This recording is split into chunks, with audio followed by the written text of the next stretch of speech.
नमस्कार, मैं जितेंद्र चतुर्वेदी। क्या उत्तर प्रदेश के मुख्यमंत्री योगी आदित्यनाथ का खिलाफ बड़ा सियासी ताना बाना बुना जा रहा है और उनका हाल वही करने की कोशिश हो रही है जो एक दौर में शिवराज सिंह चौहान के साथ हुआ था और वसुंधरा राजे के साथ हुआ था। ये दोनों ही अपने अपने सूबे के बड़े लोकप्रिय नेता हैं, लेकिन जो कुर्सी है वहां से इन्हें बड़े करीने से हटा दिया गया। बावजूद इसके कि जब वहां सरकार लौटी तो उसमें सबसे मजबूत चेहरा, सबसे प्रबल दावेदार यही लोग थे, लेकिन फिर भी जो है वहां पर नया नेतृत्व बिठाया गया। अब प्रश्न यह है कि क्या कुछ इसी तरीके का कवायद योगी आदित्यनाथ को लेकर भी चल रहा है। वैसे योगी को हटाने की कोशिश लंबे समय से होती रही है, फिर चाहे वो कोरोना के बाद का दौर रहा हो या फिर अभी जब उत्तर प्रदेश में जो भाजपा अध्यक्ष हैं उनके बनाए जाने के बाद भी इस तरह की चर्चा रही है। अभी जो ये मामला उठा है उस मामले के उठने की दो तीन वजह है जो ये बता रही है कि कुछ है जो अंदर खाने चल रहा है, पार्टी के भीतर हो रहा है, और कुछ ताकतें हैं जो योगी आदित्यनाथ को लेकर अब पूरी तरह से असहज हैं। उसकी सबसे बड़ी वजह यह है कि अगर 2027 में वो तीसरी बार चुनाव जीत कर आते हैं और मुख्यमंत्री बनते हैं तो ये जो उत्तराधिकार की दावेदारी है भाजपा के भीतर, उस दावेदारी में स्वाभाविक तौर पर जो पड़ रहा है वो योगी आदित्यनाथ की तरफ झुक जाएगा। तो क्या उस बात को ख्याल में रखते हुए चीजें चल रही हैं? अभी मैं क्यों कह रहा हूं, देखिए, बैक टू बैक 3 से 4 कंट्रोवर्सी खड़ी हो रही है और ये एक ऐसे दौर में खड़ी हो रही है जब उत्तर प्रदेश में चुनाव होना है। अब आप कहेंगे चुनाव तो 27 में होना है, बात आपकी ठीक है, 27 में भी जनवरी फरवरी में होना है, मार्च में सरकार का गठन हो जाता है। उस लिहाज से 2026 जो है वो चुनावी साल है, यानी अभी जो है वो फूक फूक कर कदम रखा जाएगा और ऐसी कोई भी कंट्रोवर्सी नहीं क्रिएट की जाएगी जिसके जरिए चुनाव प्रभावित हो सके। लेकिन हो क्या रहा है, वो सारी कंट्रोवर्सी क्रिएट की जा रही है जिसके जरिए चुनाव को प्रभावित किया जाए। पहली बात, जो बड़ा मसला है ये खुद मुख्यमंत्री उठाते हैं कि साहब जो एसआईआर हुआ, उस एसआईआर के बाद ऐसा क्या हो गया कि जो मतदाता हैं वो कम हो गए। कैसे कम हो गए? और ये बड़ा विवाद का विषय रहा कि जो उत्तर प्रदेश का चुनाव आयोग है वो स्थानीय निकाय के चुनावों के लिए जो उसने अपना मतदाता सूची वगैरह बनाया उसमें संख्या ज्यादा है, इधर जो एसआईआर हुआ उसमें मतदाताओं की संख्या घट गई। तो ये संख्या का जो एक कर रहा है तो बढ़ी हुई है, दूसरा कर रहा है घटी हुई है, या कुल मिलाकर आप ये कहें कि जो वोटर कटे हैं, अगर ये मसला सपा उठाती तो समझ में आता कि चलिए वो तो विपक्ष में है, उनका ये काम है, लेकिन ये खुद सरकार उठा रही है, मुख्यमंत्री उठा रहे हैं। इसका मतलब यह है कि बात बड़ी गंभीर है और गहरी है। इस बात को सीएम समझ रहे हैं क्योंकि वो भुक्तभोगी हैं इस चीज के कि उनके खिलाफ ताना बाना बुना जाता रहा है। कभी किसी नेता को खड़ा कर दिया जाता है, कभी किसी को बड़ा कर दिया जाता है, ये बताने और जताने के लिए कि साहब देखिए ऐसा नहीं है कि कोई विकल्प नहीं है हमारे पास। तो इसलिए जब वो ये सवाल उठा रहे हैं और खास तौर से 27 में चुनाव होने जा रहा है और अगर वैसी स्थिति में मतदाता घट रहे हैं तो नुकसान में कौन जाएगा? सीटें किसकी कम होंगी? तलवार किस पर गिरेगी? गाज किस पर चलेगी? यह बड़ा सवाल है। दूसरा, आप देखिए, अचानक जो है ब्राह्मण वाला मसला फिर से उठ जाता है। ब्राह्मण बैठकों की, यहां विधायकों की बैठक हो जाती है और बड़ी चीज आप देखिए, वो विधायक बैठ रहे हैं जिन्हें दिल्ली का करीबी माना जाता है।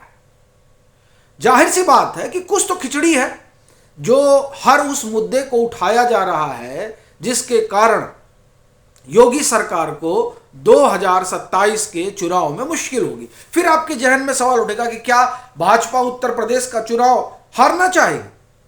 नहीं, वो हारना नहीं चाहेगी किसी भी कीमत पर, लेकिन योगी आदित्यनाथ की ताकत को कम करने का सबसे बेहतरीन तरीका यह है कि सीटें कम हो जाए। मैं आपको उदाहरण देता हूं 2024 के लोकसभा चुनाव।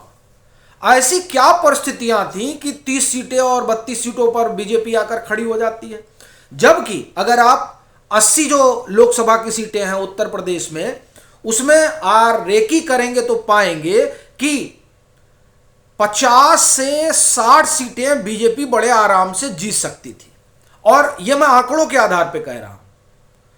आप सारी सीटों का विश्लेषण करेंगे तो आप पाएंगे कि 20 से 22 सीटें ऐसी हैं जो भाजपा 50,000, 45,000, 40,000, 2,000, 3,000, सेलेमपुर की सीट इसका सबसे बेहतरीन उदाहरण है, 2,500 वोट से हारी है भाजपा वहां। लोकसभा के चुनाव में 2,000, 2,500, 50,000 क्या मायने रखता है, लेकिन वो हारी। अब आप इसी का उलट कल्पना करिए कि अगर यहां से 60 सीटें जीत कर जाते तो योगी आदित्यनाथ की दावेदारी बड़ी प्रबल हो जाती। इसीलिए यह माना जा रहा है कि 2024 में कुछ कुछ हुआ, कई फैक्टर लगे, और वो फैक्टर इसलिए लगे ताकि इस बात का इत्मीनान किया जाए कि साहब यहां से ज्यादा सीटें नहीं जाने वाली हैं, क्योंकि अगर यहां से ज्यादा सीटें गई तो जो उत्तराधिकार वाला मसला है उस मामले में योगी सब पर भारी पड़ेंगे। तो देखिए, सीट कम हुई लेकिन सरकार बनी ना, केंद्र में नरेंद्र मोदी तीसरी बार पीएम बने, कोई रोक थोड़े पाया, क्योंकि विपक्ष के पास उतना बल नहीं है। कमोबेश यही स्थिति उत्तर प्रदेश में भी है।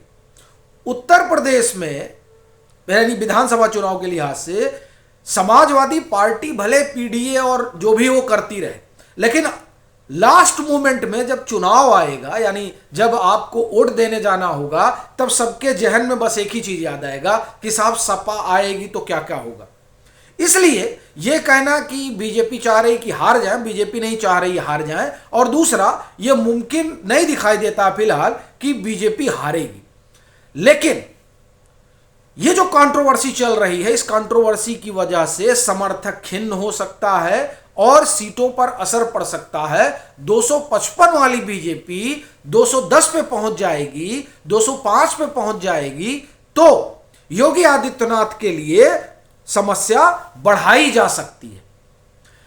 यह एक तरह से कहा जाए कि सियासी दाव पेच। और यह मैं इसलिए भी कह रहा हूं क्योंकि चुनावी साल में इस तरह की कंट्रोवर्सी जब क्रिएट की जा रही है, जैसे माघ मेला वाली जो कंट्रोवर्सी है अविक्तेश्वरानंद को लेकर कि वो शंकराचार्य है या नहीं है, ये मसला ही नहीं है। मसला यह है कि इसके जरिए क्या क्रिएट कराया जा रहा है। देखिए, जैसे शिवराज सिंह चौहान को हटा दिया गया और वसुंधरा राजे को नहीं बनने दिया गया चुनाव के बाद, उस तरह का कभी भी योगी आदित्यनाथ के साथ किया जा सकता था। लेकिन सबसे बड़ी जो अड़चन है इनके सामने वो ये कि योगी आदित्यनाथ हिंदुत्व का चेहरा है एक, और दूसरा वो भगवाधारी है, यानी संत समाज से आते हैं। अब है क्या कि दोहरी मार नहीं झेल सकते वो लोग जो योगी आदित्यनाथ को पसंद नहीं करते हैं। ठीक है, देखिए आज के समय में अगर आप जो भी सभाएं वगैरह होती हैं भाजपा की चुनावी, उसमें देखें तो जो बाबा की अपनी सभा है उसमें बड़ा रिस्पांस होता है, और बाबा की सभा में लोग जाना चाहते हैं, लोग सुनना चाहते हैं। ठीक है, और पीएम के बाद यह माना जाता है कि सबसे लोकप्रिय हैं योगी आदित्यनाथ, और कई जगहों पर तो वो सबको बाईपास कर जा रहे हैं। यानी मैं अगर ये कहूं कि जो लहर एक दौर में नरेंद्र मोदी को लेकर हुआ करती थी, मैं ये नहीं कह रहा हूं कि आज खत्म हो गई है। मैं आपको याद दिला रहा हूं कि किस तरीके से नरेंद्र मोदी को रोकने के लिए भाजपा के भीतर कई सारी चीजें हुई थी। उसी तरह से आज जो ताना बाना बुना जा रहा है उसमें लगता है कि योगी के लिए भी कुछ उसी तरह का मंच तैयार किया जा रहा है जिसमें कंट्रोवर्सी भरी जा रही है। अभी जिस विवाद की मैं बात कर रहा हूं उसके जरिए एक तो जो हिंदुत्व का अपना आभा मंडल है वो प्रभावित होगा, और दूसरा संत समाज। योगी को हटाने में सबसे बड़ी बाधा अगर इन लोगों के सामने है तो वही वो संत समाज और हिंदुत्व वाली। और उसमें संत समाज ज्यादा बड़ी बाधा है। तो अब अगर इस तरह का विवाद खड़ा होता है तो उस विवाद में सीधा फायदा उनको होगा जो एक तरह से कहा जाए कि उत्तराधिकार की लड़ाई में अपने आप को पाते हैं कि नहीं हम आगे हैं योगी से। और यह भी माना जा रहा है कि कुछ कुछ सियासत थी, इस बात का अंदाजा बाबा को लगा, इसी वजह से वो नाराज हो गए। देखिए बाबा कई मामलों में जिद्दी किस्म के हैं कि उनको लगता है कि अच्छा तुम हमसे राजनीति कर रहे हो तो करो, देखते हैं कितना करोगे, वो उस पर आ जाते हैं।